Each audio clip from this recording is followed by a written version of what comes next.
very good afternoon to each and every one of you. I welcome all of you who have joined this webinar today. Today we are going to have a talk on recent trends in post-harvest preservation of fruits and vegetables. We are very delightful today that we have a very eminent post-harvest technologist with us. He is Professor T.V. Ramanna Rao. Before his introduction, I would like to introduce myself and my two colleagues before you. Myself, Dr. T.K. Hajarika, Organizing Secretary for today's webinar, and along with me, we have two other colleagues. They are also organizing secretaries. They are Dr. Sungpui Khalsing and Dr. Abades Kumar. Before introducing the speaker of today's webinar, I would like to brief about the ways we are going to conduct today's webinar. After the introduction of the speaker will deliver his lecture, and during his presentation, if you have any question, any query, you can type in the Q&A box, and after his presentation will over, one of my colleagues will take up the questions and the speaker will answer the questions. Before starting the presentation, first I would like to introduce the speaker of today's webinar. Professor Tadapaneni Venkata Ramanna Rao is presently working as Professor, Department of Bioscience, Sardar Patel University, Gujarat, India. Professor Ramanna Rao is having 35 years of research experience in the field of pre- and post-harvest biology and technology of fruits and vegetables, as well as histophysiology of fruit development and ripening. He is the fellow of a number of prestigious societies, including Indian Botanical Society, Association of Biotechnology and Pharmacy, Gujarat Science Academy, and Andhra Pradesh Academy of Sciences. To his credit, he has published 82 research papers in various journals of national and international repute and 2 books. In addition, he completed 7 major and 4 minor research projects funded by various funding agencies. He presented his research works in 65 national and international seminars, symposiums, and conferences as invited and keynote speaker. He is the awardee of Brainpool Fellowship of Korean Society and Technology, Societies Federation, Dr. C.K. Shah Award for Best Research Paper in Plant Sciences, INSA Visiting Fellowship, and awardee of highly cited research in post-harvest biology and technology of Elsevier. Now I'd like to request Professor T.V. Ramanna Rao to present his presentation. Thank you, sir. Thank you, Dr. Hajarika, for introducing me with nice words and presenting my biodata to the participants of this today's webinar. And many of them are knowing me either personally or through the research activity. And now I take this opportunity to profusely thank the Honorable Vice Chancellor of Mizoram University, Professor K.R.S. Sambaseva Rao sir, and Dr. Hajarika, the organizing secretary of this webinar, and also Chungpui and Avades Kumar, the joint organizing secretaries of this today's webinar, and also to the participants for showing keen interest in my talk on recent trends in post-harvest preservation of fruits and vegetables. So, as I enter into the subject of today's topic, all of you are coming across in the recent past very often that the product, either it may be the fruit or it may be the vegetable, when it is reaching to the market level, there is a lot of wastage seen. And from there, when it is coming to the consumer, further wastage is occurring. So therefore, this is one of the very important areas to be looked after for preventing the post-harvest losses, because Excuse me, sir. yes, Sir, a little bit you come closer, sir, because your voice is Yeah. Yes, sir. Thank you. okay Thank now. you. Yeah, yes, sir. Am I audible now? Yeah, Yeah. it's better now, it's sir. better, sir. Yeah, It's better. better. Yes, sir. Okay. Thank you, sir. So now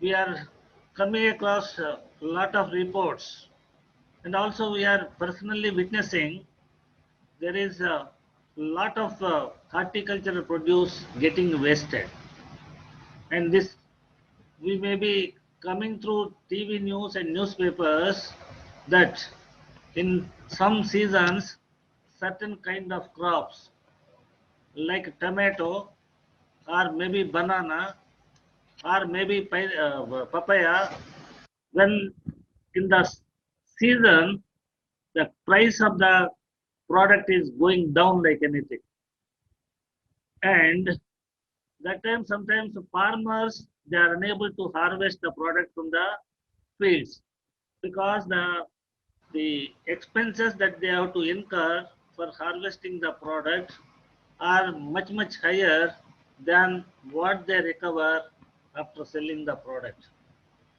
So because of this reason, sometimes farmers are not harvesting the product, leaving them in the field. And this is the irony of the farming community's condition. When they are about to harvest the product, there is no price in the market, there is no demand in the market. But after season, same product is sold at very high rate. And another aspect we have to see here is that population of our country is exploding. It is increasing enormously year by year. And therefore, it is the duty of our country to provide the food for all their citizens. And in this respect, Government of India sometime back, they have brought a food bill. A bill has been passed in the parliament related to the food that includes the conservation of the food, reducing the wastage of the food, and also making the food available to all the citizens of the country. So this has become necessary because the for some of the citizens they are not able to have the food for 2 times. And on one side this is the condition, on other side we are losing so much food materials. It may be in the form of fruits, or it may be in the form of vegetables, or even it may be in the form of cereals or pulses. For example, cereals and pulses also, Government of India may be procuring it from the farmers directly, and that they are storing in the form of buffer stock in FCI godowns, Food Corporation of India godowns, for facing any kind of natural calamities. Because our country is a vast country, and in some parts of the country always some or other natural calamities may be happening. Like now in Andhra Pradesh today there is a cyclone. Likewise, in some other part of the countries, there may be some other calamity. So to supply the food grains to the places where this kind of natural calamities are occurring, Government of India will be procuring and storing this. But unfortunately, the stored products are getting rotten. They are getting damaged, maybe due to the disease infestation, or otherwise maybe due to the rats and rodents. So a lot of food grains are getting wasted. So in that sense, government of India has become aware of this kind of stored grains getting damaged, and then harvested horticultural produce getting damaged, and we are unable to consume, or we are unable to process that, convert that into different other forms. That means we do not have the proper processing industry, sufficient processing industries.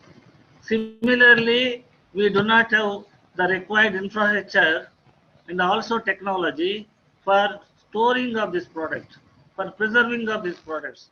So because of this kind of lack of knowledge and also the lack of infrastructure, we are losing so much harvested product. So looking into this, Government of India is making efforts to overcome this problem. Even in the recent times also, when government has brought 3 bills on the agriculture, they have a component related to the food storage and food supply to the needy citizens. So this is one of the components Government of India is incorporated into the farm bills that are recently brought in. And on the other side, if you see what is the situation in at the global level, in the global level, people are much aware of this kind of problem that population is increasing and the cultivable land is decreasing.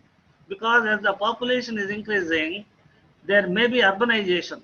And when the urbanization is there, the housing is needed. Cities are being developed and roads are being laid down. So because of these reasons, the cultivable area is getting decreased. Therefore, now the developed countries like Japan and Germany, they have thought differently for cultivating the crops.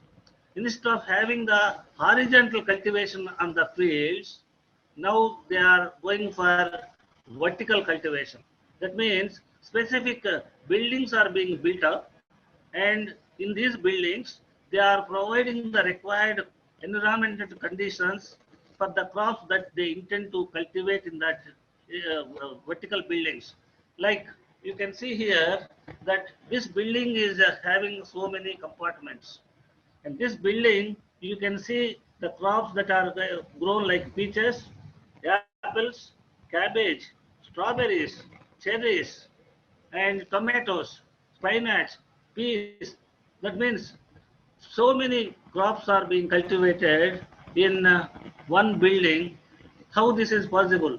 How this is possible means for each of the crops, whatever conditions are needed, those conditions are provided in these compartments. So thereby they are able to cultivate that particular crop in that compartment. Likewise, now vertical buildings are being used for cultivation of the crops.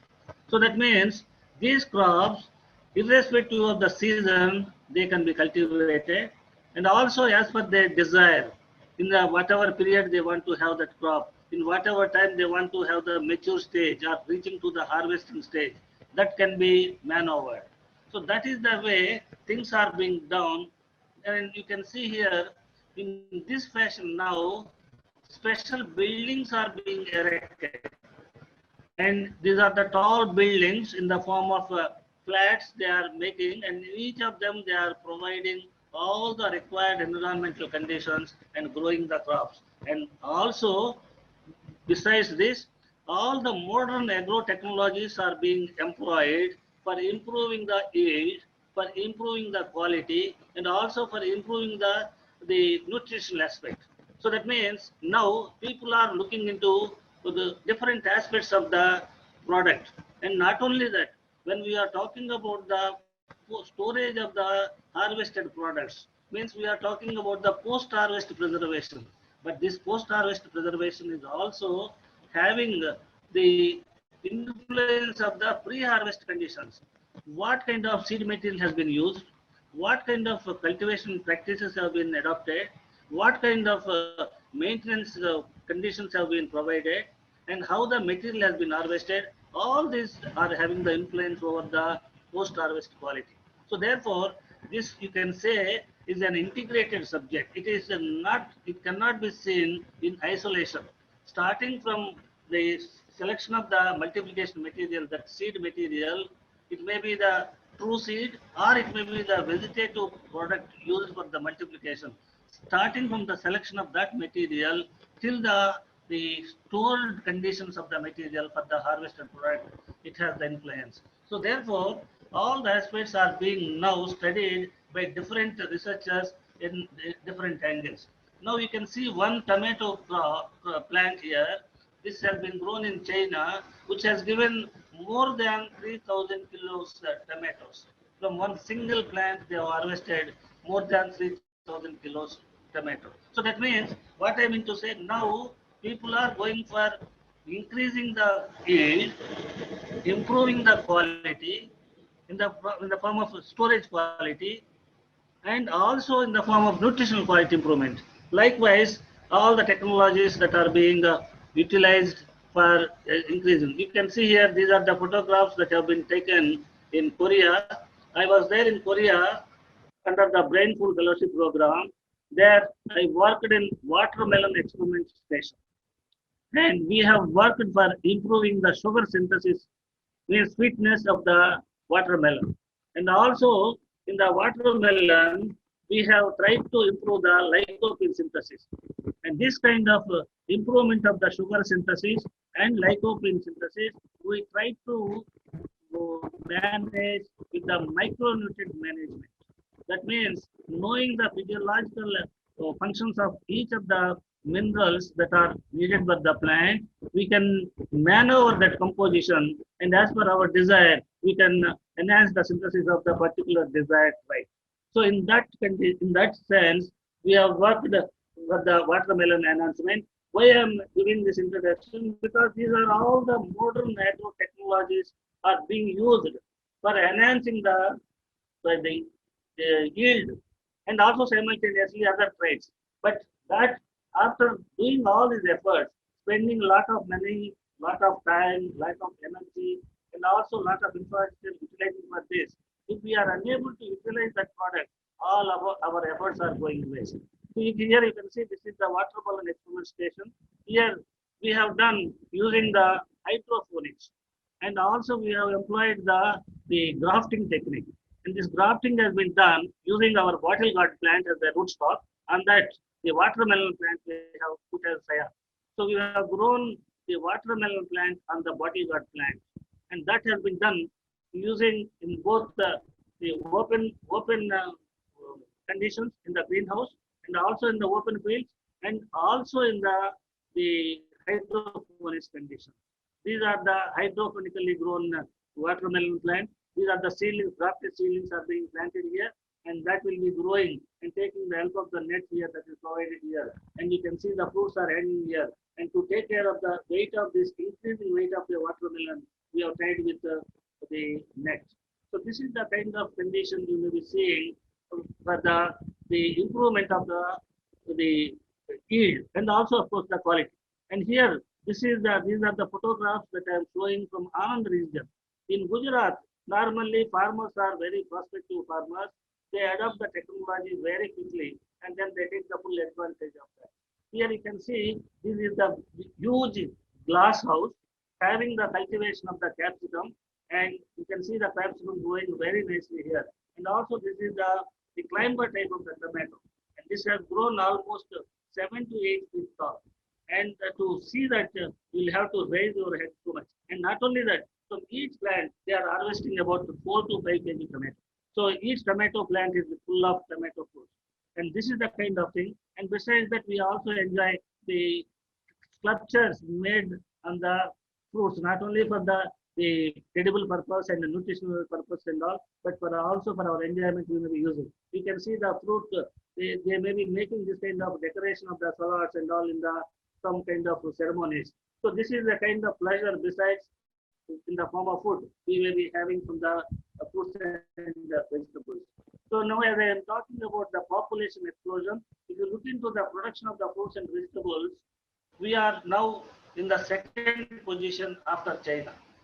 China is number one in both fruits and vegetables production, and next to that, our country is in having that's proud. But unfortunately, though we are increasing every year by year, yield is being increased, but simultaneously the losses are also increasing. Losses are also increasing, and because of this reason, now there is a necessity for us to develop the post-harvest technology, especially from the point of preservation of the fruits and vegetables, because these are very susceptible. Once after detaching from the plant, they become susceptible to the diseases, and also they become susceptible for, they may not be having the any kind of standing capacity, maybe during the transport or maybe during the storage. Therefore, we need to have the proper technologies and also the knowledge about this the produce. So now this is the kind of the statistics available for us about the fruits and vegetable production in our country.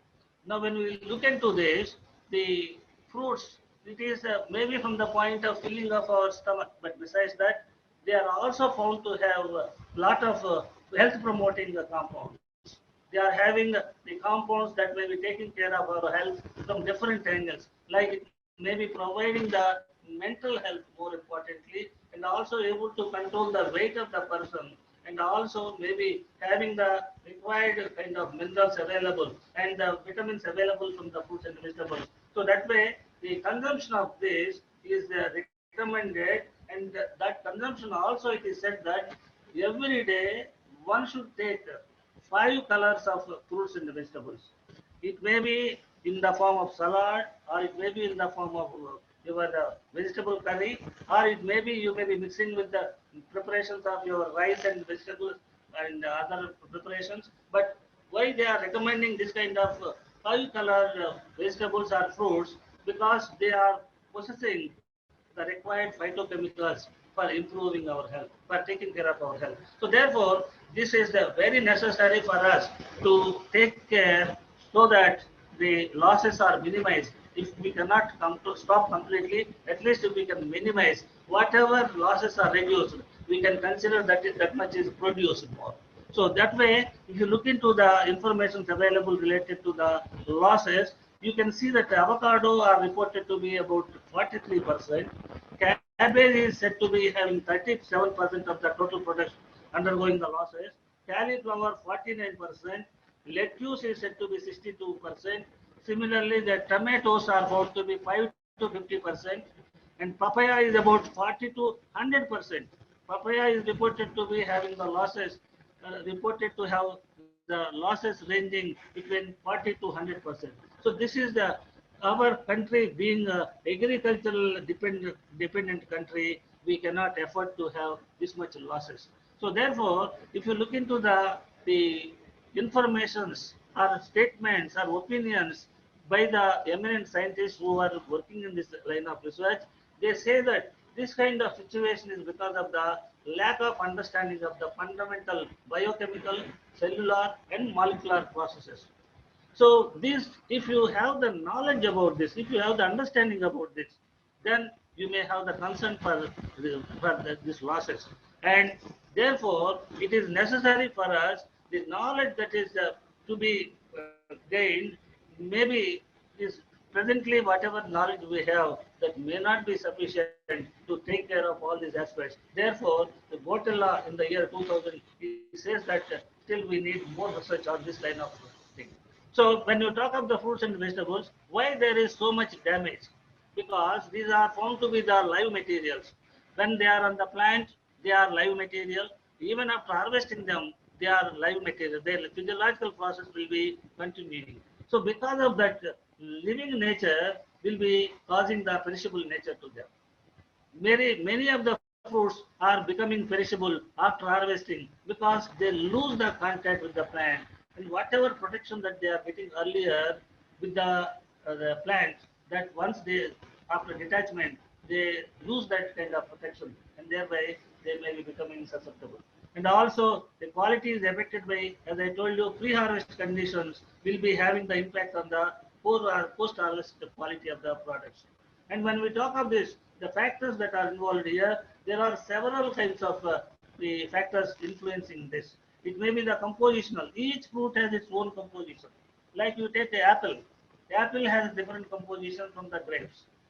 Strawberry has a different composition from guava fruit. Likewise, each of the fruit has its the different composition. Morphological structure will be differing. Development stages also will be differing for each of them, and general physiological processes are quite different from each other.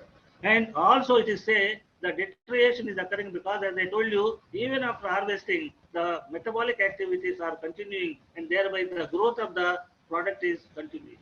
and then that may be leading the loss of water and also certain development of the physiological disorders and also pathological breakdown.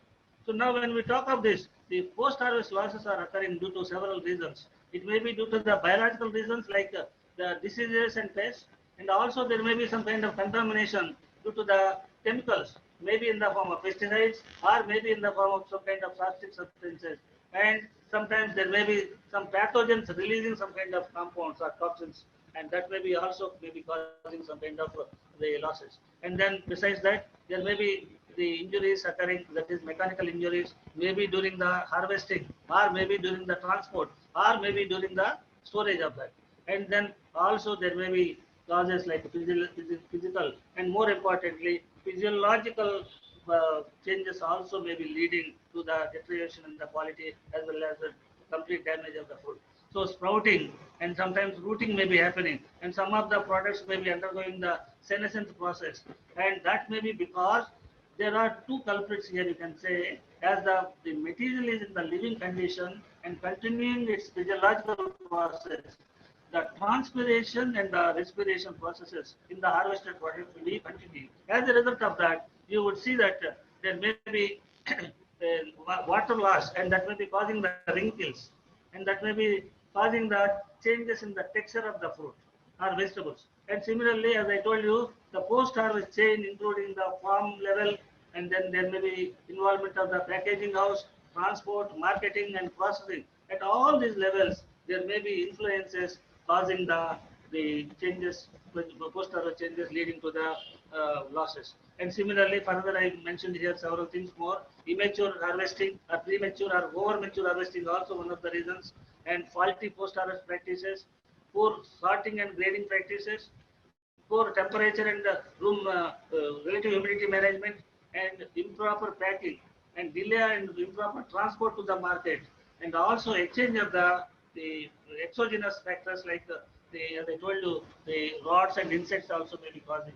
And lastly, the lack of knowledge of the post-harvest technology, and that all may be leading to the post-harvest losses, and that way shrinkage may be occurring, weight loss may be occurring, and then wrinkles may be getting formed, and overall, slowly the product will be losing its texture. Now, when we look at this, you can see the tomato, especially the tomato quality. These are the different stages that you may see in the growth, during the growth of the tomato. Okay, so starting from the green, slowly it may be leading to the ripening, and ultimately, lastly, you may be having the ripening. And this kind of thing is the proper way, but certain fruits may be having the defects. This kind of defects may be, sometimes it may be due to the product, the seed material that they may be using. It may not be a good quality seed material, or maybe due to the pathogens, or maybe due to some kind of the water deficit in the climate. Likewise, certain physiological and environmental conditions also may be causing some kind of defects in the product. So during this kind of product deterioration, farmers, they may be incurring the losses. Besides that, when farmers are bringing the tomato to the market, that tomato, since rate is there, farmers will be happy. If rate is not there in the market, then they feel very sad, and sometimes they cannot take back that product. And because if they have to take back, again they will have to incur the expenses to take the product to home. So therefore, to not to have that kind of burden once again, they may be throwing that tomato on the roadside and going home and empty-handed. You can imagine that kind of situation happening almost every once in 2-3 years. Tomato farmers are incurring great losses. Not only tomato, for that matter, there may be this kind of situation in case of several crops. So therefore, this you can see in the market how they are being thrown, and also farmers, they are throwing this tomato into the roadside dustbins because they brought to the market, there is no price that they expected. So therefore, they are throwing this tomato into the dustbins in the market. And also here you can see the product is thrown outside on the road, and the roadside just you can see the huge gatherings of this. And similarly, cauliflower, when you look at here, the cauliflower this is the way it should be white. But sometimes it may be turning into greenish. And once if it is turning into greenish, the quality is getting deteriorated. And gradually things may be getting more and more deteriorated, and that may be going completely west. Same is the case with the brinjal. This is the way we may be finding the things that are happening in the form of the some kind of damage occurring through the trips, or it may be the fruit borers, and also maybe due to the touching with each other during the transport and also during the storage. And now when you look at the transport scenario in our country, this is the way normally fruits and vegetables are transported. In this kind of transport, certainly there may be possibility of the damage to the product. And if there is proper practices of the transport mechanism like this, then you can minimize the losses here. And because of this reason, you need to have the post-harvest technology, and also you need to understand the post-harvest physiology of the fruits and vegetables. So before going into the technology, I may be slightly talking about the science behind this, the science of the fruit development and ripening, and how the fruit is undergoing the ripening process, and what kind of the physiological and biochemical changes are associated with that, and how it will be ultimately undergoing the ripening process. When we talk of this, you may be finding, for example, you can see that, as I told you, pre-harvest factors like genetic quality, climatic conditions, and also cultural practices. They are also one of the factors. And then the diseases and insects and pests. They may be also having the influence over the color, flavor, texture. Likewise, harvesting factors also may be having the influence. Post-harvest factors, storage temperature, storage humidity, storage atmosphere, light, stress, likewise, so many things. And that may be ultimately connected to the physiological processes like the respiration rate may be increasing, and that may be leading to the water loss, and that may be ultimately causing the quick ripening, and then argon leading to the senescence process. So that, and besides that, there may be some physiological disorders. So this is the way you may be having the influence of this. As I told you, the rate of transpiration and respiration, these are playing the role in quick deterioration in the quality of the product. You can see here, this is the brinjal plant, and now the fruit is there growing on this brinjal plant, and water is absorbed from the soil, and this is taken towards the tip of the plant. And in the tip of the plant, leaves are using the sunlight, doing the photosynthesis, and then that will be helping in the growth of the fruit. So leaves are the source, and the fruit is the sink. So there is relationship between the source and sink, and that way this fruit is now drawing all the required nutritional factors, required growth factors from the mother plant. Once this is detached, harvested, what is happening here? The rate of the respiration is continuing, because it is one of the physiological processes. So it will be continuing. When it is continuing, you would see that the temperature will be increasing, rate of respiration will be generating the heat, and that will be causing the loss of water, means transpiration is occurring. And also that will be leading to the loss of energy. And then this will be causing the carbon dioxide will be releasing into the atmosphere.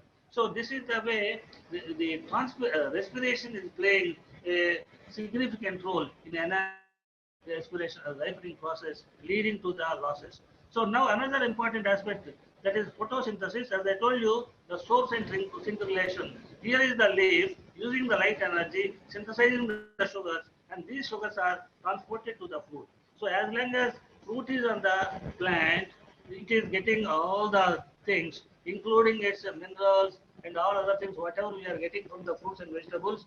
These are, in fact, they are drawn from the leaves. And now when we look at the fruits here, some of the fruits are found to be having increased levels of the respiration and also increased levels of ethylene during the ripening process. So that means here the ethylene and respiration, they are enhancing the ripening process. So those kind of fruits which are having the increased levels of the respiration and ethylene, they are put under the category of climatic fruits. And that way you have the examples like apple, banana, mango, and tomato. These are the fruits. You can find the increased levels of the rate of respiration and also ethylene. And you can say now these are the two culprits.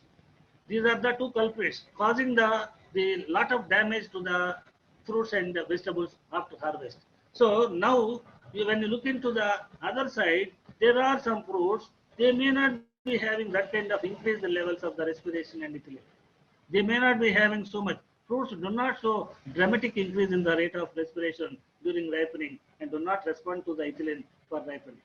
So fruits like the citrus fruits and also grape, pineapple, watermelon, they are all under the coming of this kind of fruits not having the increased rate of respiration and not responding to the ethylene. They are put under the category of non-climatic fruits.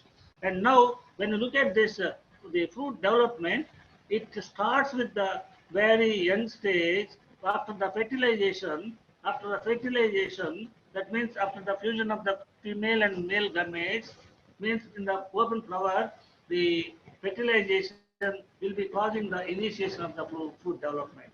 And that small fruit will be increasing in the size that you call it as the development. It has the different phases. First, in the early phases, it undergoes the growth, and then as it undergoes the growth, it attains the maturation, and during this process, the physiological changes will be causing the fruit to attain the maturity.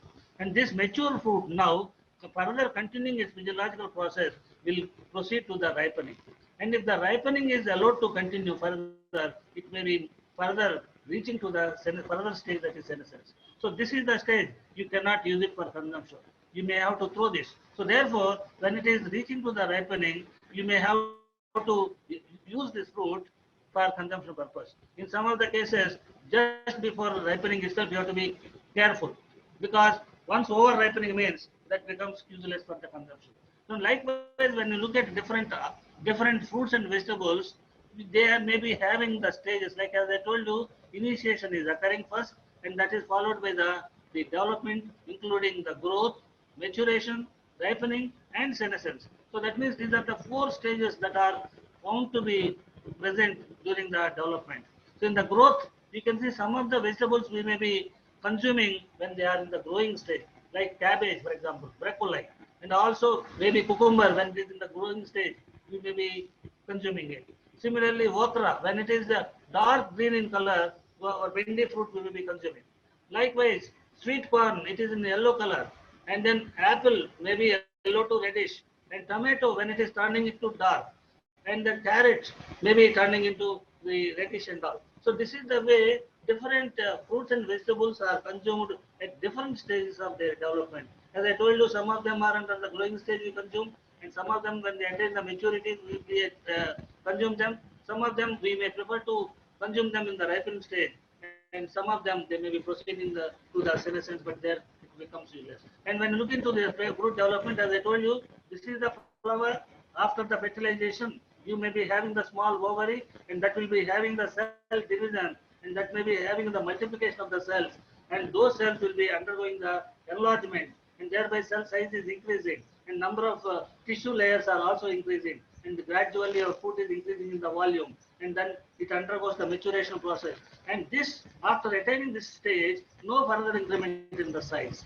Hereafter, you will be seeing the tremendous, very, very important biochemical changes only will be causing, and that will be leading the fruit to the ripening stage. So this is the properly ripened tomato, and this will be ultimately, if allowed, it may be proceeding to the senescence. And this is the rotten tomato, now not fit for the consumption. And this is the way you may be having the same thing that is been showing cell enlargement, ripening, maturation, ripening, and here. This is the phase when you see here ethylene production and the rate of respiration.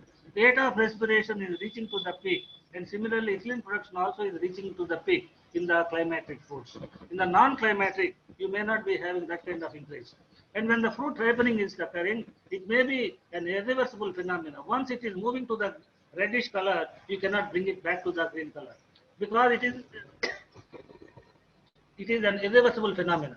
And also it includes several physiological, biochemical, and organoleptic changes, and that will be ultimately leading the fruit to the becoming soft and edible and ripened fruit.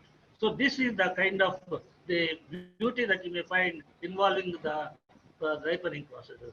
So what are the changes that are occurring here? The biochemistry of fruit ripening, if you look at, it may be having the activity of several enzymes. And these enzymes, in fact, they may be causing several ripening related changes. Okay, so that way, one thing is that ethylene getting produced, and that ethylene may be causing the ripening process, and simultaneously, it also may be causing the softening of the fruit. That means cell walls undergo the degradation process, and also the starch degradation. It may be getting the now the fruit may be becoming the sweet, and also the flavor taste may be also getting as you desire.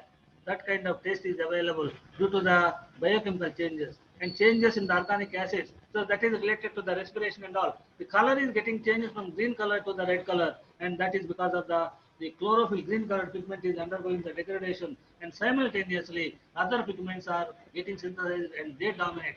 Therefore, color change also may be one of the phenomena that you may notice during the ripening process. So as I told you, respiration is one of the culprits, and that will be causing.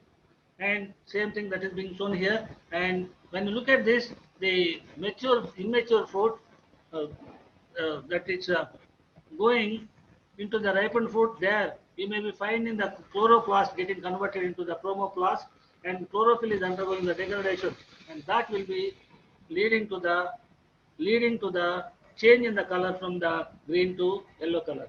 And the other pigments that are synthesized are anthocyanins and carotenins, and also in some of the cases lycopenes. These are the pigments causing the changes in different other forms.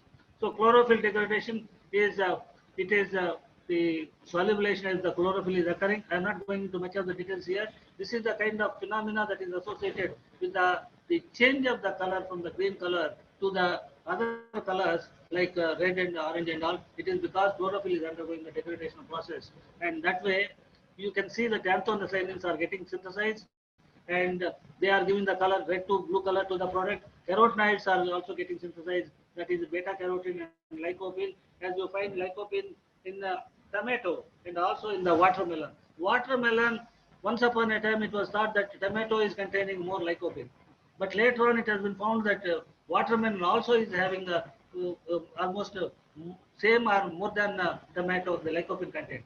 And now in Korea, Taiwan, Japan, China, in all these countries, they consume almost every day watermelon.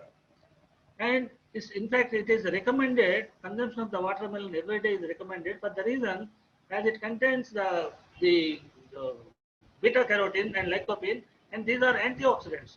These are antioxidants. They may be taking care of our health. And once you are consuming it regularly, maybe 2 slices if you can consume, it will not means it will maintain your it will stop or it will reduce the age-related symptoms. You may remain young for longer time by consuming the 2-3 slices of watermelon every day. And this is highly, very meticulously observed in the countries, South Asian countries like Japan, Korea, China, and also North Korea and Taiwan and other places. Now, flavor of the quality, these are the things that are, as I told you, this is the biochemistry of the fruit ripening. Several things are happening during this, and ultimately, those are the things that are causing the ripening process to occur. So that way, you have different enzymes. As I told you, these enzymes are very important. They are playing very important role in the ripening process. Suppose if the product is stored in the high temperature, then enzyme activity will be more, and your product will be ripening very fast. So what normally we do when we are buying vegetables from the market, we bring the vegetables to the home and we preserve them, we store them in the refrigerator. That is in low temperature condition. Why we store them in the low temperature? Because in the low temperature condition, the enzyme activity will be minimized. Because of that, reducing the enzyme activity, your product can remain fresh for a longer time. This is the reason why we store the vegetables and fruits after bringing from the market. We keep them in the refrigerator. So that means here these enzymes are playing very significant role. And if the product is stored in the normal room temperature conditions, enzyme activity will be to the maximum efficacy, and that will be leading to the faster ripening. And that way enzymes will be here. Each of these enzymes are having a very specific role. Whatever we are enjoying now, either it may be the softness, or it may be the juiciness, or it may be the sweetness, or it may be the aroma. All these are because of the enzyme activity. So as I told you, in giving the taste, there are several compounds like sugars, phenols. volatile compounds. All these kind of compounds are giving us a kind of taste that we enjoy, and that is happening because of the several biochemical processes that are taking place during the ripening process, continuing after harvest. And similarly, there are also phenols and all, and protein degradation is also taking place here, and that may be causing the synthesis of the phenolic components, and that will be leading to the flavoring components and pigments.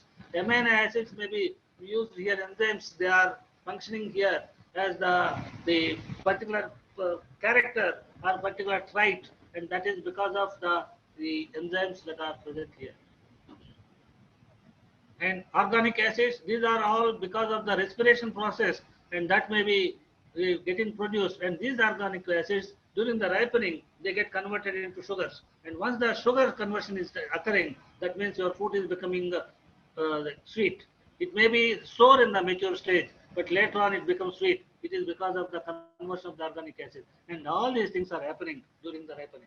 And also, as I told you, cell wall is undergoing the degradation, and this is the middle lamella, the pectin region will be undergoing the dissolution due to the activity of the cell wall degrading enzymes. As a result of that, cells get separated, and ultimately they cause the softening of the tissue. So that way, our mature fruit will be hard, but when it becomes ripened, we feel it is soft. This is because of the activity of the enzymes associated with the cell wall degradation. And here, these are the enzymes, pectin methyl esterase and polygalactoironase, and also the beta galactose. These are the three enzymes that are having the significant role playing in the cell wall degradation. And these are the enzymes that are involved in the process of the green colored fruit getting converted into the red fruit. And another thing I told about the ethylene. Ethylene is another component. Why I am telling all these things? Because these are necessary for us to understand what kind of technology can be developed to take care of the reducing the ripening process. So because of that reason I am mentioning here, this here ethylene synthesis, how it is occurring. This is the methionine is the precursor, and then this methionine with the help of ACC synthase and ACC oxidase, it may be producing the ethylene. And this has been revealed by a graduate student, Yang. So now this cycle is known as Yang cycle. So that way, if you take care to reduce the level of methionine, and automatically your ethylene production can be reduced. Or if you can prevent the synthesis of the ACC synthase or ACC oxidase, or if you reduce the activity of any of these two enzymes, then also you can prevent the ethylene synthesis. Or here in the process, oxygen is needed. And if you can take care of removing the oxygen from the storage area, like your stored godowns, if you remove the oxygen from that godowns, then the ethylene production may be reduced. That means you can store the product for longer time by removing the oxygen. And this is the way ethylene has the impact on all the tissues of the plant. It has the impact on all. There may be ethylene from the internal tissues itself, and also there may be the ethylene in the external atmosphere. Like for example, if you are smoking, then that smoking may be releasing the ethylene. If you are burning a old vehicle tire, the tire burning also may be releasing the ethylene into the atmosphere. Besides that, there may be several other factors leading to this. So as a result of this, when you are harvesting the product, you can see this product, it is very fresh, very happy, very attractive, and consumer will be getting attracted towards this. He may be buying, and he may be even getting tempted to consume it immediately. But as it is allowed for some time, the respiration process may be continuing, and that means it is having the breathing process, and that may be releasing the heat. Once the respiration is continuing, heat is generated, and that may be causing the loss of the moisture. And once the moisture is lost from the product, then the product becomes wrinkled and it becomes sick. So as ultimately, it may be proceeding to the death. So this is the way the harvested products are getting damaged, and they are over ripened, and they are undergoing the synthesis process and all. Now, when you look into this kind of aspects, in 2014, ASSOCHAM in our country has made a survey for this, how much wastage is occurring in our country. And very surprisingly, they have come to know that per annum, the post-harvest losses are occurring to the tune of 2.5 2.5 lakh crores. This is the very huge amount that we are losing in the process of post harvest losses. And this study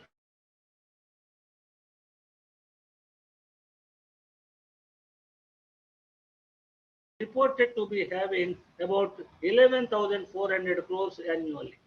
11,400 crores fruits worth are lost in Gujarat alone. Likewise, West Bengal is reported to be having highest losses. About 16,000 crores worth fruits and vegetables are lost from West Bengal. Next to that, Gujarat is in the second position. Unfortunately, Gujarat is in first position for many aspects. But in this aspect, Gujarat is in second rank from the point of post-harvest losses of fruits and vegetables. So now the father of the green revolution in India, Dr. M.S. Swaminathan says the fruits and vegetables are food of the future. So we need to be take care for cultivating the fruits and vegetables, and these are going to be the food for the future. And this is what the opinion expressed by M.S. Swaminathan, and he is advocating same thing to the government of India to make the policies related to that. And taking this aspect into consideration, the huge losses that we are incurring in the name of post-harvest losses, Government of India has constituted a separate ministry, that is Ministry of Food Processing Industries. And through this Ministry of Food Processing Industries, they are encouraging the farmers to cultivate the food-related crops, whether it is pulses or the cereals or horticulture crops, but they are giving a lot of encouragement to the farmers to cultivate by having the modern agro technologies and also taking the support from the government. And government for the eligible farmers, they are giving a lot of subsidies for cultivation of this kind of crops from the point of using the drip irrigation methods, greenhouses, and also for starting the food processing industries. So that way, now there is possibility that in our country, maybe in the near future, we may be having the necessary infrastructure for processing of the fruits and vegetables. So now when we talk of the preservation of the fruits and vegetables, there are several methods available. So like refrigeration, alteration of the relative humidity, controlled atmosphere, modified atmosphere, and also refrigeration. And lastly, there is one method, that is edible coatings. We have taken up this edible coatings to study how the influence, what kind of influence of this edible coatings will be there on the improvement of the post-harvest storage quality and also the nutritional quality of the stored product. And when we have the modified and controlled atmosphere conditions, or you say CA conditions and modified conditions, in fact, these are okay because you are able to control the conditions required for their storage, but it needs a lot of infrastructure. And all farmers cannot afford to have this because storing their product in these controlled conditions and modified conditions, that means maybe storage go down. They have to pay for it, for storing of that. All farmers may not be able to afford that. And of course, they are providing the things that are needed here, like reducing the rate of respiration, reducing the ethylene production, and reducing the sensitivity of the product to the ethylene, and also maybe reducing the decay and indirectly or directly, and controlling the insect spreading and all. But this is needing a lot of infrastructure and also the other resources. Now, besides this, there are some chemicals available, and these chemicals, like for example, AVG, amino vinyl lysine, and this is in fact being used for storage of the harvested product, and it is able to store by, and the trade name for this AVG is retain. So it is able to retain the fruit in the same condition for a long time. And besides that, there is one more very important compound, that is 1-MCP, 1-methyl cyclopropane. And this is also very, very interesting kind of compound. This is also known in the market as Smart Fresh, or it is called as ethyl block. These are able to prevent the ethylene production, inversely binding to the ethylene receptors. Thereby, ethylene release will not be taking place. And these are however, even though they are able to retain or may be able to keep the ethylene levels controlled and all, but they are, after all, chemicals, so people may not be liking to have the chemically treated fruits and vegetables. Similarly, there are some other chemicals. As we are biologists, we know that there are growth hormones, and these growth hormones are also able to inhibit the ripening processes. So, like chemicals like ABG and all, there are some chemicals like sodium benzoate, and these are some of the things that are functioning as the inhibitors of the ethylene synthesis. Similarly, silver nitrate, thiosulfate, these are also inhibitors of the ethylene action. These are also being used, but again, there are reservations about this in the society. People are not preferring to have the chemically treated foods. Now, in addition to this kind of chemical treatment, there is a biotechnological means for reducing the ripening processes.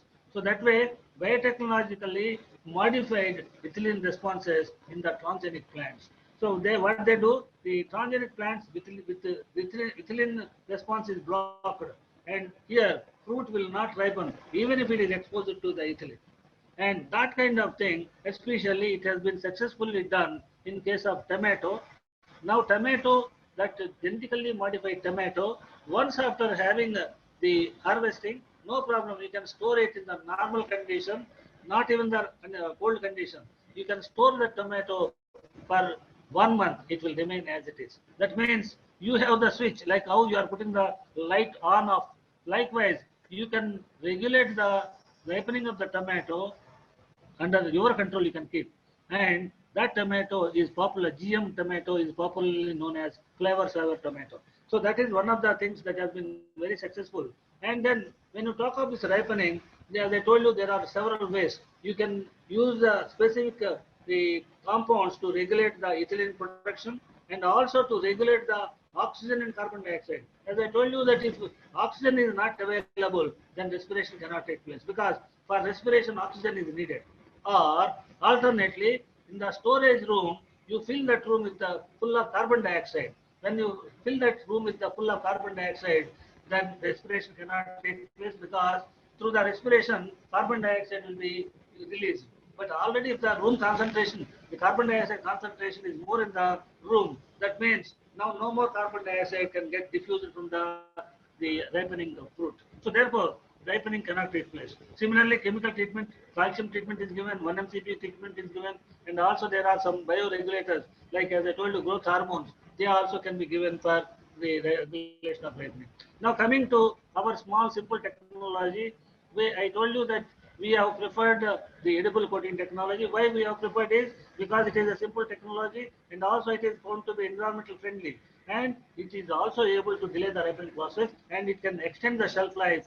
Shelf life may not be so long, but it can be able to extend the shelf life up to 40-45%. And also it is helping the marketability. That means the texture of the fruit will be enhanced because of the coating over the surface of these fruits. And also color changes will be delayed, and reducing the weight loss. That means if the coating is there on the surface of this fruit, transpiration is, water loss is prevented, and thereby able to maintain the texture, and that will be ultimately leading to the reduced ripening process. So now when we look into the what kind of mechanism is involved in the ripening, you can see this is the fruit. You have given a coating over the surface of the fruit here, and these are the coating layers, and when you give the coating over it, volatile compounds cannot go out. Similarly, volatile compounds cannot enter into it. Nothing can be allowed to exchange. Similarly, gaseous exchange also may be prevented, including the oxygen, carbon dioxide, ethylene also may be prevented here. So no ethylene entry inside into the fruit or going out of the fruit.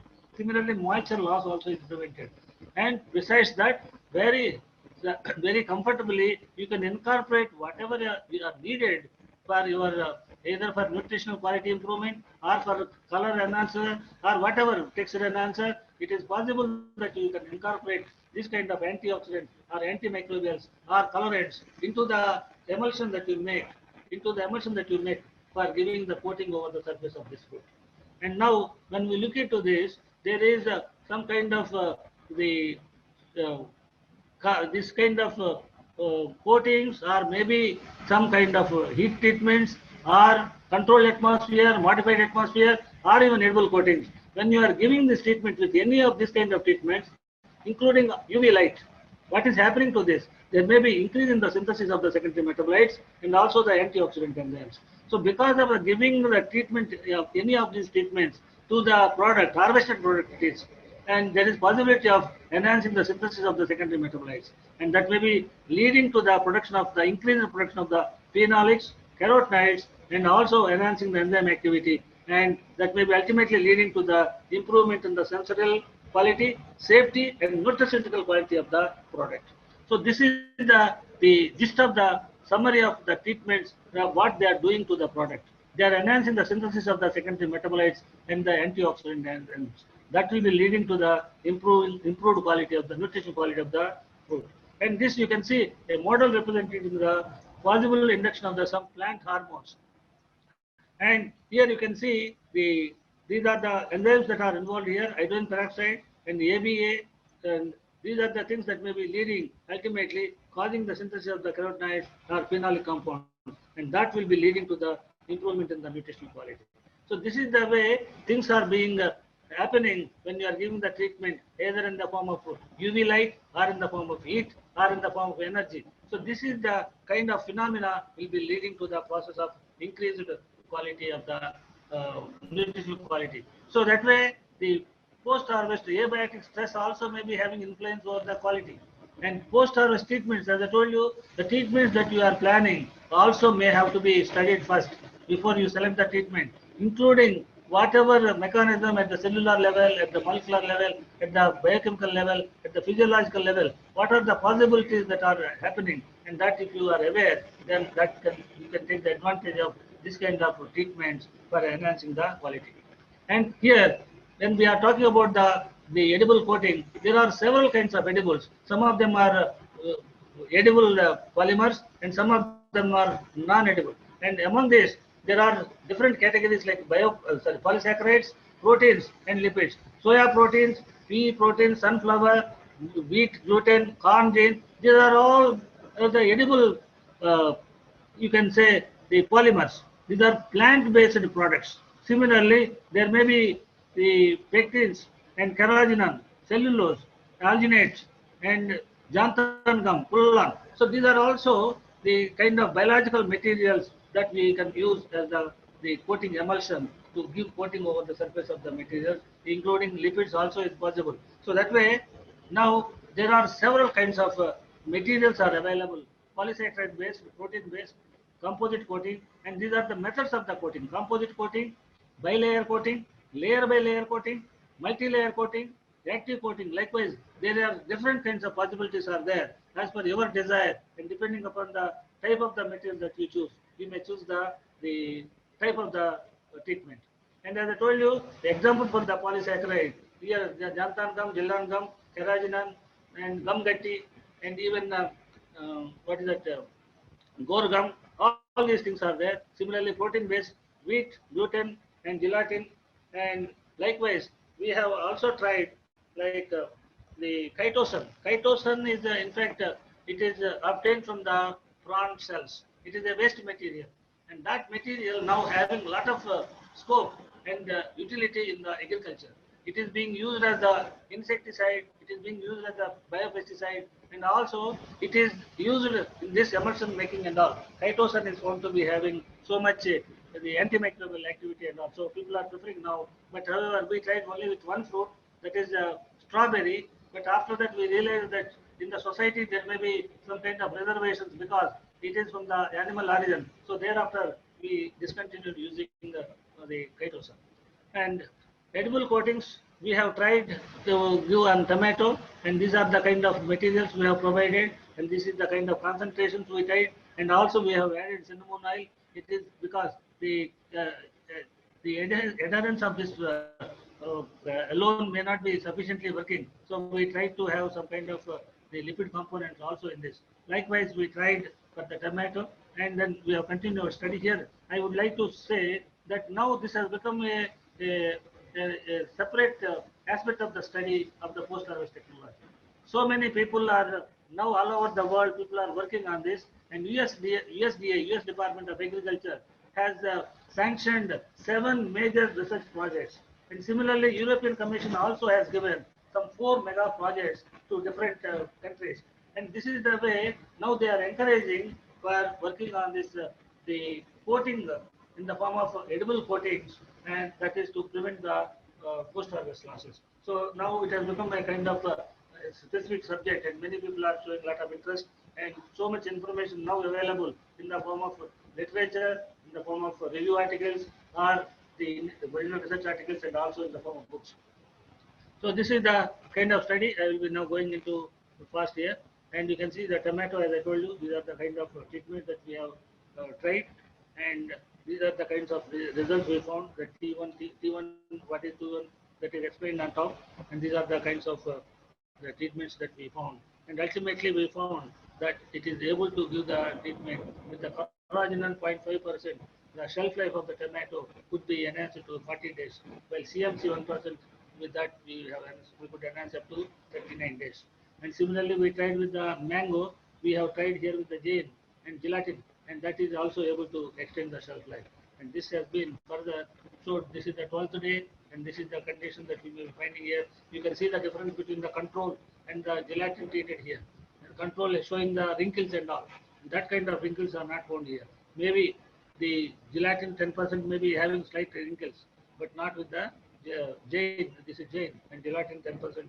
And that way you can see that the gelatin 10% is able to extend 27 days shelf life.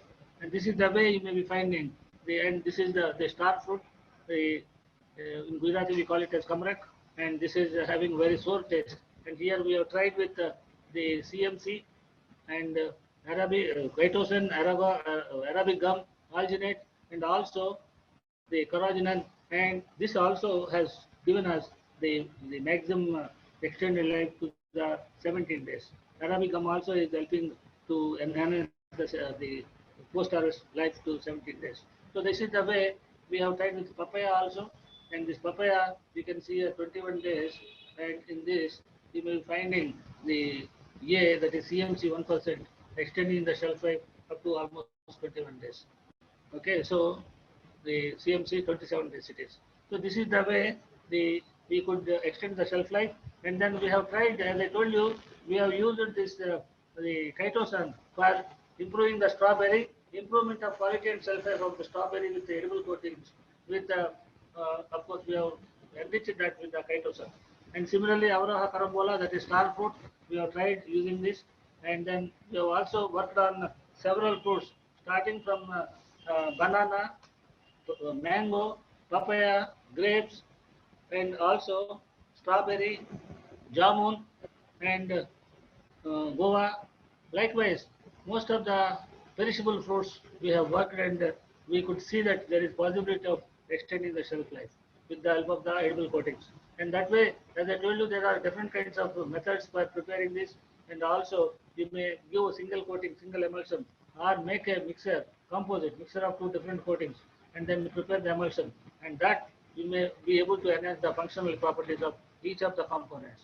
And this is the way you can have the bilayer. You give the first one layer, second layer, once again dipping and making, and this is the conglomerate, and this is the way you may be able to prepare the emulsions. In these emulsions, as I told you, there is possibility you can add the additives, whatever way you need to improve the thing that is in your hands. You can add those components into the emulsion, and that you can use it. Only thing is here, you need to be careful about certain kind of things. Like for example, the combined advantages of the components will be there, and lesson disadvantages of the components. Here, lipids provide a barrier to the water vapor, and the hydrocolloids provide the supporting material. This is with the case of the composites having the advantage, but so here you can see how the materials are given the coating. You can have the solution prepared, you can dip it and wash it, again another dipping, and washing and third dipping. And as a result of that, you can see the first layer of the emulsion sticking onto the surface of the fruit, and then you have the second material here, and that is now stick to the surface of the first emulsion layer, and the third one is stick to the second layer. So this is the way, one above the other, all the emulsion layers are getting layer formation over that and sticking to each other, and thereby preventing the moisture loss and all. And this is the way you can see the layer by layer coating. It is almost same. The product is immersed into the emulsion, and that will be forming a kind of surface coating over this fruit, and then now you put that into the another solution and then leave it outside for drying for some time, and thereafter you can see that another layer got formed over the first layer. So this you call it as layer by layer, and this is the way you may be having. And now this kind of edible coatings are available in developed countries in the market with the trade names. With the trade names like in US and other developed countries, they are already sold in the market with the trade names like Prolong, Semper Fresh, then Nature Seal, NutriSave. These are the trade names. With these names, they are sold, but in our country, we are not aware of much about these things. And only here, problem is that we have to be careful about the food allergies, because some people may be allergic to some kind of compound. Like I told you, we have used the soya protein. Some people may be having allergy to it. And similarly, we have used the milk protein, and that protein also maybe people are having, some people allergy to it. So we need to take care of those aspects, and maybe in near future, government of India may instruct this kind of people to declare what kind of emulsion compositions are used for giving the coating over the food materials. And this work has been published in Times of India and also in the local newspapers here. And the Times of India, they have described this as the fresh without fridge. Fresh without fridge, fruits get eco shield. So this is the kind of article Times of India here in Ahmedabad edition they have published in the front page of the Times of India, and that has appeared in all over the country. And as a result of that, later on we received several calls, and also some people visited us saying that we would like to have the technology. And now, besides these edible coatings, there are also the other ways to give the treatment, that is elicitors. And there are physical elicitors like low temperature or heat treatment, UV, and also gamma treatment, and some kind of altered gas. These are the physical elicitors nowadays people are employing for storage purposes. And also there are some chemical elicitors like calcium chloride, salicylic acid, and methyl jasmonate. These are the chemicals employed for reducing the storage life, enhancing the storage life. And when you look at the physical elicitor, I told you ultraviolet light, and now it has become ultraviolet radiation has become very common. Many people are attempting to this. And besides that, people are also using either ozone gas or ozonized water. Ozonization also being used in the form of liquid. And similarly, electrolyzed water also is being used. These are the kind of sanitization of the surface of the fruits and vegetables. After bringing to the collection centers, they may be giving this kind of treatment. Now to this, recently in our lab, we have added another component, that is photosensitization. This photosensitization, I am happy to announce here that for the first time in our country, we are the people working on the photosensitization. What is this photosensitization? With the light treatment, we are trying to kill the pathogens. With the light treatment, we are trying to kill the pathogens. Actually, 50% of the losses can be controlled by taking care of the diseases, post-harvest diseases. But for that, you need to do some kind of sanitization. So that kind of sanitization we are doing through the light treatment, or you can say phototherapy. And that, in fact, we are not the people for the entire world. First, there was some work carried out. One of the researchers in Czechoslovakia has published a series of papers using this photosensitization method. And one of the papers came to me for review. And when we read that, why not we try it? So we have studied the methodology, we have studied about the instrument that she has used for this treatment. That instrument we have fabricated, and then using the treatment, we started working on that. And we have given first treatment, and following the treatment, we have also used different other treatments, like it may be UV treatment, or maybe the electrolyzed water, or maybe the edible coating. So that means first we have given the treatment to the fruit with the photosensitization, and then we have extended that treatment with some other component. So here you can see we have tried with the elicitor mediated sanitization in combination of the edible coatings to improve the post cell life or the antioxidant potential of the mango fruit. And you can see here this is the exclusively the wax this is the unwaxed fruit, and this is the waxed fruit. This is the appearing very attractive.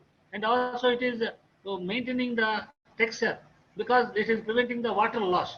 So that is the way we have started giving this treatment, and here we have given elicited treatment with in combination with the edible coating, and thereby we could extend the shelf life. You can see papaya giving the treatment over that, and you can very well see this. I can give you an example. You may try with very simple material like you can buy 2 kg tomato, make them into 2 batches, and for one batch you can give the treatment with the aloe vera gel. You can remove the aloe vera leaf rind and take the gel and slightly crush it, and that you mix in water, make water slightly sticky, and in that sticky water you immerse your 1 kg tomato, leave it for 2 minutes, take it out and allow it to dry on newspaper. And these 2 batches you can observe, and you can observe this for few days continuously, means every day or once in 2 days, 2-3 days, you will see the difference that the aloe vera treated fruit will be very shiny, and also no wrinkles would be getting formed on it, and it from distance itself it will become very attractive. And that is the kind of technology in fact we have taken from the wax coating on the surface of the apples, and from that only we have tried these edible coatings, and we have been found that it is working. And also you can see here the pear fruit stored 6 months, 6 months with the with the less oxygen conditions, it remains so fresh. You feel that it is freshly stored there, but it is 6 months old pear fruit stored with the less oxygen conditions. On the other side, it is in the non-oxygen conditions, means it is increased oxygen conditions. Increased oxygen means that will be taking the rate of respiration will be increasing and causing the ripening to continue. So this is the difference you may be finding. So we tried with the banana fruit ripening, and that is published there. Here you can see the banana, how the things are improving. You can see the whey protein is extending the shelf life of the banana, and this is the way the differences can be seen very well with this thing. And now I am talking about a slightly the small additional component, that is the fresh cut. Nowadays, in the developed countries like US, instead of buying the entire fruit, the people are suffering to buy small pieces of particular fruit or pieces of several fruits together in one box, that is mixed. So that way they are ready to eat and easy to carry, and also these are mostly sold in the schools, in the railway stations, and also in other the places where the gatherings would be there. And that business has picked up now in the US, and there this kind of thing is having a very attractive business for the people. You can see this is the way the packings are being done, and they are selling with the different kind of fruit pieces in each of the boxes. And this you call it as fresh cut. And this kind of fresh cuts now is available in India also. Reliance has started. Reliance is now selling ready to cook vegetables. They are cleaning and making into small pieces, and that they are selling, so that now as the both wife and husband, they are employees and not having enough time to take this material, prepare them, cleaning them and cutting and all. So they are keeping everything ready, and that way even for making sambar, instead of buying all 4-5 vegetables separately, Reliance is selling in one pack. You may have 2 slices of onion, 2 slices of carrot, 2 slices of drumstick, 2 slices. Likewise, all mixed will be there, and it will be easy for the employees, and they are preparing. And that business is going to come now in India also, and that way now, now that is one of the subjects now emerging as, as fresh cut fruits and vegetables, and that way a lot of literature also is now available. And we have taken up one of my students. She worked on this fresh cut foods, and presently she may be among the participants here with us. And she has worked in xanthan gum based edible coating enriched with cinnamic acid, prevents the browning and extends the shelf life of the fresh cut pears. Here, when you cut the fruit, it may be losing its color, its charm, its attraction, because it may be getting a color change. It may be turning into brown in case of apple. So that way you need to retain their originality by giving this kind of treatment. Here we have tried with the some kind of materials like uh, effect of honey and L-cysteine as antioxidants on the quality attributes of fresh cut carambola. And similarly, aloe vera gel and honey-based edible coatings combined with chemical dip as a safe means for quality maintenance and shelf-life extension of the fresh-cut papaya. So these are the kinds of things that we have carried out in continuation of our work on the edible coatings and elicitors. And as I was talking about the photosensitization, you can see this is the instrument fabricated, and this is the way we have instrument having the glass pane, and that the light is controlled from the remote control from outside, and the wavelength of the light as per our requirement. We have put the light panels, different wavelength light panels are put inside, and that remote control we can operate from the outside of the cabin. And this is the way they are given the treatment first. After bringing from the market or maybe from the field, they can be given this kind of treatment first. And then subsequently, you may give another treatment. It may be elicitor or it may be any other. So that way, we have published a paper, photosensitization combined with ozone gas delays the post-harvest ripening of stored tomato. This has been published in International Journal of Post-Harvest Technology and Innovation. So another paper has been communicated to the Science Horticulture, and hoping that it may be maybe soon the result may be out, either coming for revision or accepting it. And also I have done some efforts to take this the simple technology from the lab to the field. And in Andhra Pradesh, Madanapalli, a place called Madanapalli, and it is considered as the capital of tomato of India. Capital of tomato, or tomato capital of India, because lot of area is under cultivation of tomato, and actually the entire tomato price of the country is determined from that market. And there is one the Mahila Development Society under the Andhra Pradesh government.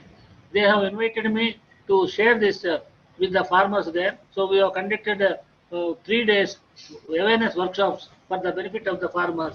And there also farmers, they have brought their materials and they have given treatments there itself, and then they have taken the photographs regularly, and that they have shared with me through WhatsApp. They are so happy, and they say that this can be very nicely utilized, because here I have tried with aloe vera. I told them, one of the farmers, he brought the tomato from his field. All the tomatoes were having disease. Almost all the tomatoes were having disease. He showed that this is the way disease is there on tomato. Then I said, we give this treatment. Now whatever may be the disease condition, it will not spread. It may be getting reduced because the pathogens may be getting killed, and thereafter disease may not be able to spread. And then he was happy. He shared that photograph saying that, no sir, now no further disease is appearing reduced. And also I am very happy that they are appearing very attractive. And this is the kind of thing. Another thing, also we have conducted another workshop to the farmers of vegetable growers. Vegetable growers near to Vijayawada, there are popular areas for cultivation of the vegetables. Those farmers, they invited me, and there I conducted a workshop, awareness workshop for the benefit of the farmers. And also this has been telecasted through the farmers related television programs for the benefit of the farmers. So now I am coming to the end of my lecture. Here, as I told you that the food is important not only for filling our stomach, but also from the point of nutritional aspect. Besides that, our attitude is depending upon our food. Our attitude is depending upon our food. And for this, always I quote 2 examples. One is that you talk to Gujarati, any Gujarati, normally you feel, oh, this person is soft. Similarly, you may talk to a Punjabi, and then you may feel that this person is aggressive. This is what I feel is, it is maybe because of the food that we consume here. Majority of the Gujaratis are vegetarians. They may be regularly taking different kinds of vegetarian food, and that too I found here in Gujarat that they consume very nutritious food. So that way our food, not only from the point of the stomach filling, but also it provides you the peace, goodness, joy, self-control, kindness. All these things are in fact coming from the food material. So besides this, it is also said that eat your you eat vegetables and fruits now lot. You have to consume more and more vegetables and fruit.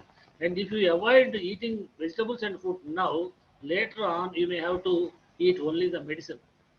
So if you want to avoid taking medicine, better you consume more and more fruits and vegetables. That too, as I told you, see that every day you take 5 colors of the fruits and vegetables so that they will take care of your health. No need to go to doctor.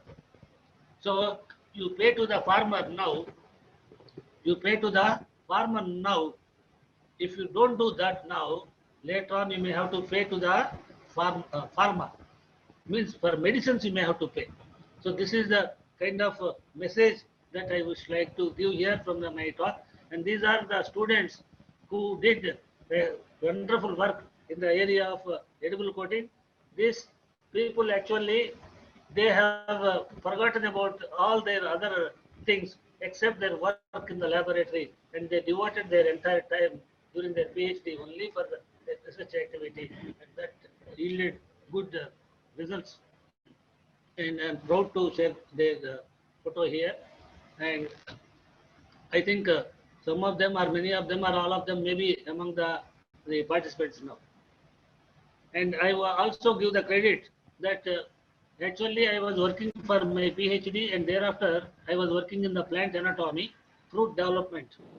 I started my research career with the fruit, and now I am ending my career with the fruit, because this month ending I am retiring. So I am ending with my career with the fruit. And initially I was working in plant anatomy, fruit developmental anatomy, and gradually looking into the prospects of the taking up other areas, I was asked to take the subject of plant physiology to teach. So I have started encompassing physiological aspects. In that way, when Mr. Prakash Patel, he showed interest to combine both anatomy and physiology. So that was the beginning of physiological work in our laboratory. And thereafter, when Neeta Gol, she showed willingness to start this edible coating technology related work. And with that, we have started that work. And now we have more than 50 papers related to that kind of work. So this is I'm happy to share with all of you. And I thank you for your kind attention, and I wish have a fruitful day. With this, I end my lecture. Thank you very much. And if you have any kind of queries or any kind of thing, feel free to ask. Yes, sir. Sir, Anand Kumar, sir. Yes. Okay, let me see. Okay, thank you very much for the enlightening lecture, sir, and very good and informative one. So we have some questions. Okay, our invitees. first, yes, sir. Our invitee, sir, have something to say, I believe. Please unmute. Sir, please unmute your Headphone. your phone. Yeah.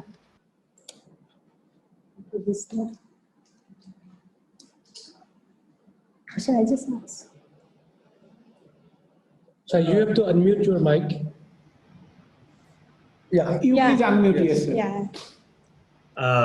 I am Dr. Anand Kumar from Indian Institute of Rice Research, Hyderabad.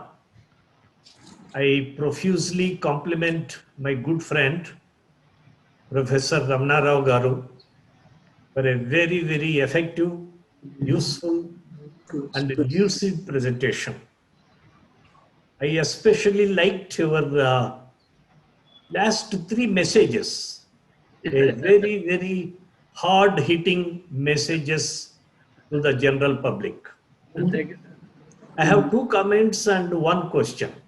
Yes, yes. Number 1, we all know that the first genetically engineered crop that was commercialized was flavor saver tomato Yes, yes, yes, for slow ripening. yes, Unfortunately, because of certain market forces, yes. the GE tomato was withdrawn. Hmm. And after that, in the past 26 years, we haven't seen any genetically engineered crop. fruit Yes. or vegetable. Yes, yes, yes. On the contrary, there is tremendous potential for post-harvest biotechnology of fruits and Exactly. vegetables Yes, yes, sir. Yes, vis-a-vis shelf life, ripening, yes, storage, yes, processing, and so on and so forth. yes, yes, yes, Number two, 30 years back, when I was working as a plant physiologist, yes, I haven't defected to molecular biology at that time. I dabbled with acetyl salicylic acid, commonly known as aspirin. yes. I used to spray that on all kinds of stuff. Hmm. And I also treated market tomatoes with acetyl salicylic acid. Rather, I would say, Very much. I purchased aspirin tablets in the market, ground them, and just suspended them in water. And I treated tomatoes with this suspension. Yes. And to my amazement, the treated tomatoes, they really lived long Yeah, on yes, the shelf when compared to the control tomatoes. yes, yes, yes. Of course, I never published it, but this is something I Yes. just, Yeah, request you maybe to ask your students to conduct some yes, experiments. yes, yes, yes, yes, Number three, it is actually a question. yes, Professor Ramana Rao Garu, we all know that most of the Indian farmers, fruit and vegetable farmers, they own 1 hectare or less land. yes, And this is the fundamental problem that prevents effective storage, yes, transport, marketing, yes, and post-harvest processing. yes, yes, All these years we have been facing that problem. exactly, yes, But now my question is, the recently passed bills in Parliament, the farm bills, do you think they help us in changing this scenario? नहीं दिखेगा इसका लेकिन लिखेगा नहीं इसका Only possibility is that if it is implemented in right perspective, looking into the difficulties of the farmers, genuinely taking them into consideration, and the if there is a real intention to see that farmers are brought out of this kind of difficulties, it may be. Otherwise, simply to be on paper or to show, for the sake of showing it that we have done, that will not work. The farmer conditions may not improve if that is the condition. So therefore, there should be not only showing on paper, but there should be real, the inner conscious should bite. If we don't do, definitely we will be held liable for this. So that kind of thinking only can bring the farmers out of these difficulties. I think so. Okay, sir, there is one question that I want to ask about the flavor saver tomato, but Kumar sir has already given the answer, the Yes, explanation. So there is one question from the participant that I'd like to ask. Can we improve the quality of organic fruits by edible coating? Yeah, if you can give Yeah. answer to this.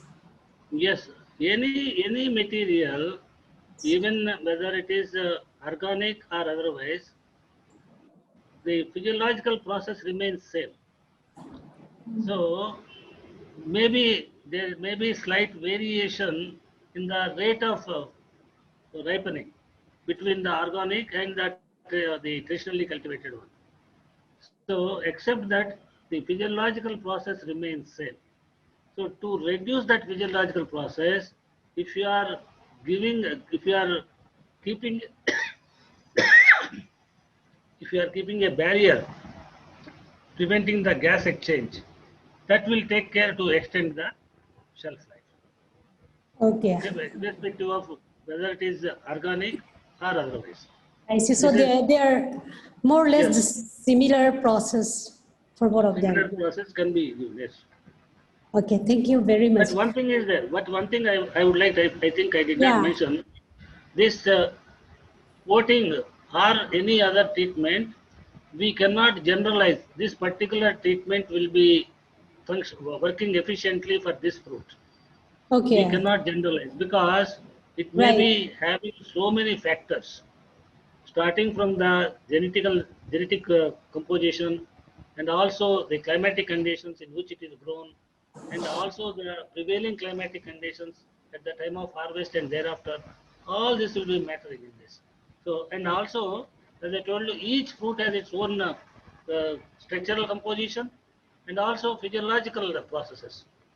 So therefore, we cannot generalize that this particular treatment can be effectively working for this fruit or Okay. this group of fruits. So it have to be That cannot specific. be generalized. So that one has to be cautious about that. I see. And sir, one more question is that can we use edible oils to coat the fruits to inhibit aging? So edible oils, what they mean here is like the mustard oil, the Edible coconut. oil, yes, edible oil also can be used as one of the components. Okay. Can be used as one of the components. Even not only edible oils, even essential oils also can be used. About GM foods. No. Okay. Okay, and sir, one more question is that about GM fruits. So are genetically modified fruits good for health? So I think there's always an ongoing debate about this. So if you want, you can give answer to this. Genetically modified fruits, in fact, what I see is that there is no harm in consuming that. Okay. The thing is, because it needs to have the government approval, and when it is going for the approval level, some organizations are opposing for this kind of products, saying that no, they may harm us and all. But there are no evidences for their claim that it can be harmful. In some countries, they are allowing, and people are even otherwise also we can say, without having the government approval, there may be some products available in the market. There may be, without having a proper approval from the government, there may be already some products available in the market. They may be GM products. Because once the scientist says, we would like to release the GM product into the market, then government is coming in the way. Because government has to give the approval. When it matter goes to the government, some bodies, they are opposed, they are not allowing the government to think on it. Before it goes to the government for discussion, some bodies are raising and opposing, and then they are not allowing it to come out. So maybe in the later time, in our country also, like in some other countries, here also we will be having. Only thing is, there may be labeling of the product in the market, that this product is GM product. Those who are interested, they can consume. Those who do not, they may avoid taking that product. Very much right. And if coated fruits were packed, shall we give information on the package level? So far, this coating, I would say here in India, only handful workers are working on this line of research. Even though we have the horticulture research institutions, in all the institutions it is not. Similarly, in all the agriculture universities, it is not. Only few researchers are working in this line. So therefore, in future, if more people are going for this kind of technology and coming that kind of product into the market, and if some other people are trying to misuse this technology by giving some other kind of treatments, like for example, there may be some kind of the animal origin product if they are giving on the surface of the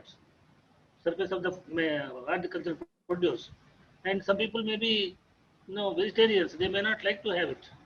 Yeah. Similarly, some other product, if they give the coating, that is why government of India, if this kind of treatment is going to be in large scale in application, then government of India may ask the people who are doing this to declare what kind of composition is used in making up the emulsion. Next question.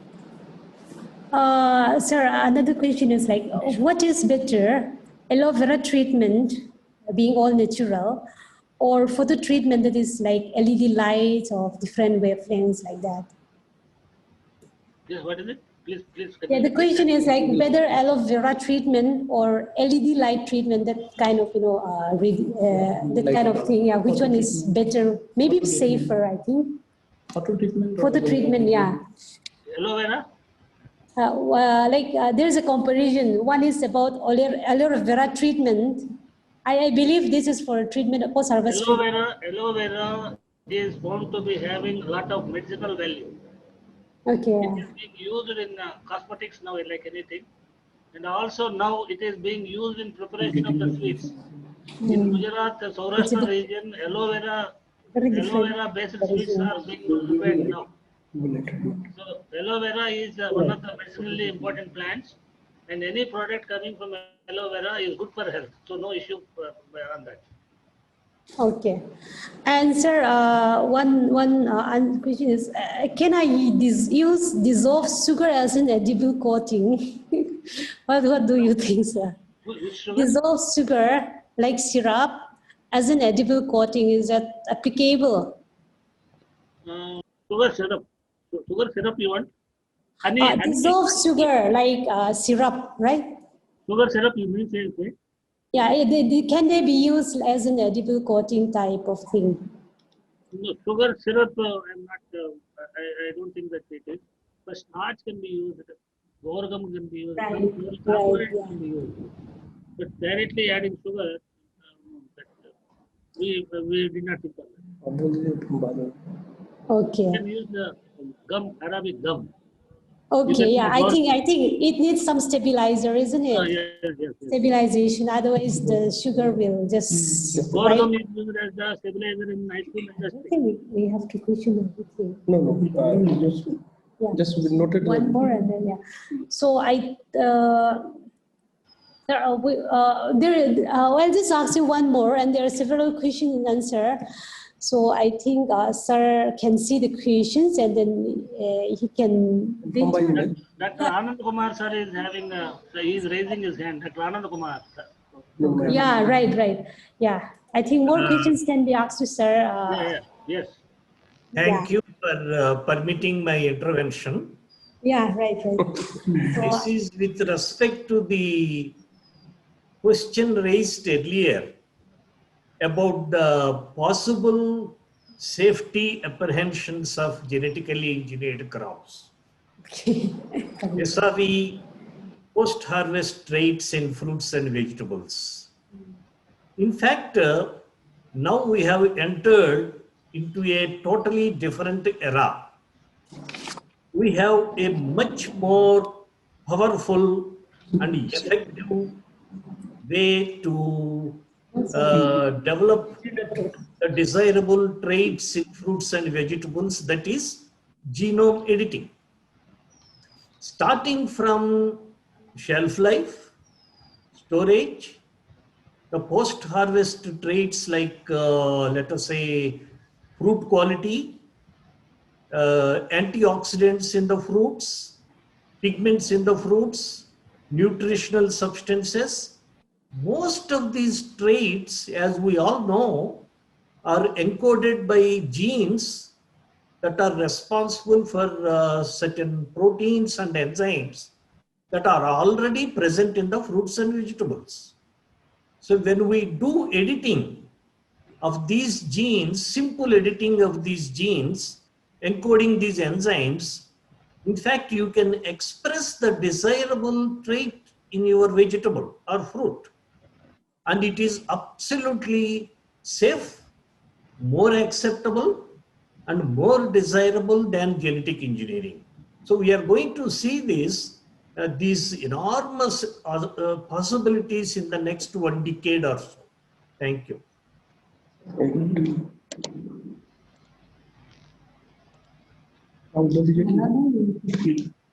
Actually, we still have a number of questions, but it is because of the time constraints, it will not possible to answer all the questions. So I request that the participants to they email the questions to Professor T.B. Ramanna sir, so that that he can answer the questions. And now I'd like to request Dr. Avadhesh Kumar to to give that vote of thanks. Yeah, thank you, sir. I deem it a great privilege to have been asked to ask a vote of thanks on this important occasion. I, on behalf of Department of Horticulture, Aromatic and Medicinal Plant, Mizoram University, I express my sincere gratitude to Professor T.V. Ramanna Rao, sir, our eminent speaker, for sparing his valuable time to deliver this very important talk. Sir, your presentation is very informative and fruitful to all of us. It provided a different approach to our participants for conducting the new researches in field of post-harvest for fruit and vegetables. So we really very blessed and fortunate with your talk, sir. So once again, thank you, sir, for this valuable talk. Thanks to all of you, and especially my sincere thanks to Professor Sambasvarao Garu, Hajarika, and also to both of you for giving me this opportunity to interact with the teachers and to share what we are doing, what kind of work we are doing in our Sardar Patel University, Gujarat. And also to all the participants for having keen interest in my talk and also raising some very thoughtful questions and also giving some suggestions, especially to Dr. Anand Kumar Garu for making me aware of certain things. He is a very knowledgeable person. He was the director of the National Plant Biotechnology Center at IARA in New Delhi. Yeah. He was the director of National Plant Biotechnology Research Center, NRC Plant Biotechnology. Thereafter he moved to Hyderabad as a data scientist. So he is very knowledgeable. He was having a lot of knowledge related to the biotechnology, including as he suggested, there is really a lot of importance and great scope for post-harvest biotechnology. There is so much importance. Now, people should realize that we are cultivating, spending a lot of money, time and energy, but we are unable to use. A lot of products are getting damaged and wasted. So if we can have some technology, including biotechnology, to take care of that, it is equivalent to that much you are producing. So every rupee that you are saving is equivalent to that much you are producing, earning. So this is the policy Government of India should take, encouraging the biotechnology, and also all the agricultural institutions and horticulture institutions giving top priority for post-harvest technology. And also I would like to share one more thing here, that government is spending 95% of the grant for producing the yield, for production of the crops. For production of the crops, only 5% of the total grant is allocated for the post-harvest technology. You can imagine now there is great need to think on budget allocation also at the government level.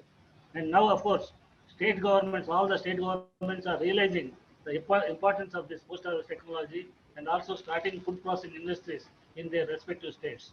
They are giving much importance for that aspect.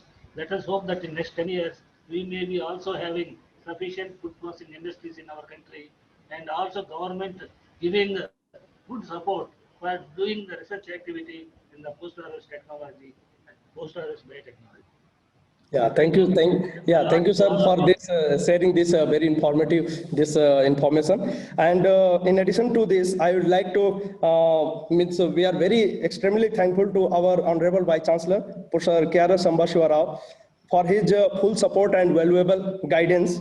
On this August gathering, I would like to express that we are very fortunate that we have a very encouraging and able Vice Chancellor with us, and because of this, because of such constant effort, the Mizoram University continuously organizing this kind of the webinar in this COVID pandemic.